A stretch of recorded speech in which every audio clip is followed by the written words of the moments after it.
China is threatening war over Taiwan, but a recent donation of U.S. COVID vaccines makes that seem a little less likely.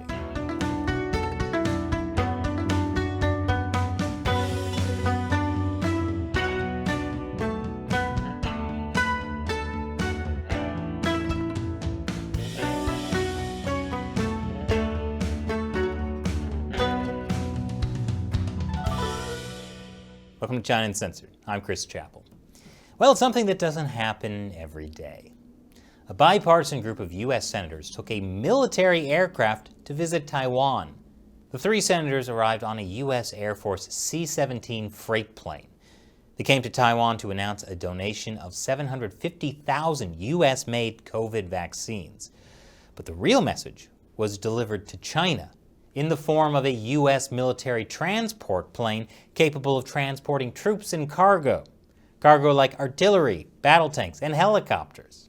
Taiwanese media reported that it was the first C-17 visit since at least 1995.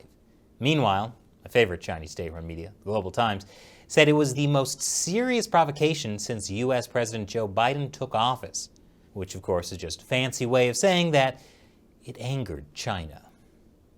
The arrival of three U.S. senators in Taiwan bearing COVID vaccines is part of the U.S. playing catch-up at vaccine diplomacy. The Chinese Communist Party has been selling its COVID vaccines around the world. Selling, not donating. And those vaccines come with many strings attached.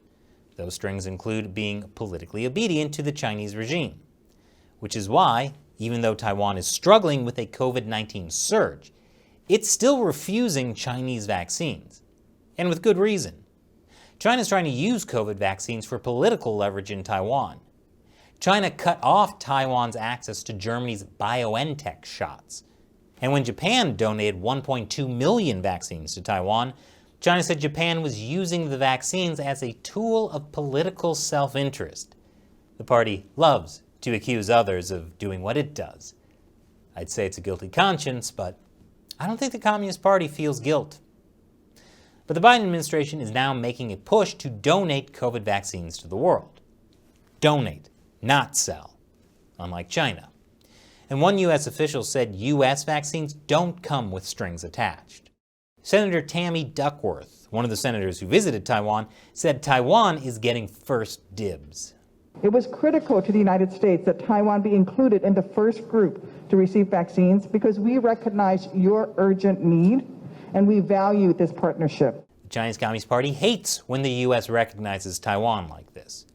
But China's response to this visit has been surprising, and it has many Chinese citizens infuriated. I'll tell you more after the break. Welcome back. So as you can imagine, the Chinese Communist Party is not happy about U.S. senators visiting Taiwan in a military aircraft. Chinese jets have been making daily incursions in Taiwan airspace for months. China considers Taiwan part of its territory. And my favorite Chinese state-run media, the Global Times, calls this latest move by the U.S. and Taiwan salami slicing tactics. They're accusing the U.S. and Taiwan of using small actions to get closer diplomatically, slice by slice. And the Communist Party knows about salami slicing since they're using it to take over more territory in the South China Sea and on the Indian border. The Communist Party also doesn't get irony. So as this Global Times editorial asks, how should the mainland respond?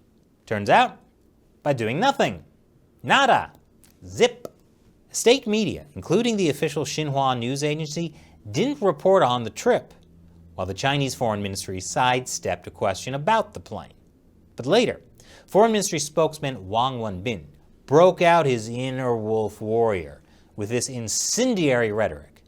The U.S. should avoid sending any wrong signal to Taiwan independence separatists and causing further damage to China-U.S. relations and peace and stability across the Taiwan Strait. These are the same people who have been threatening to invade Taiwan for years, right?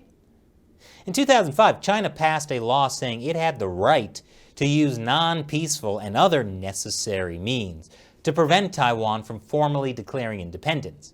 Chinese state-run media have threatened war if U.S. military aircraft go to Taiwan. They said that would be crossing China's red line. It threatened to destroy the Taiwanese airport, the U.S. aircraft, and start a war. Well, I don't see a war starting. Could it be the Chinese Communist Party was just bluffing? That it's all bluster? A bully who backs down at the first sign of pressure?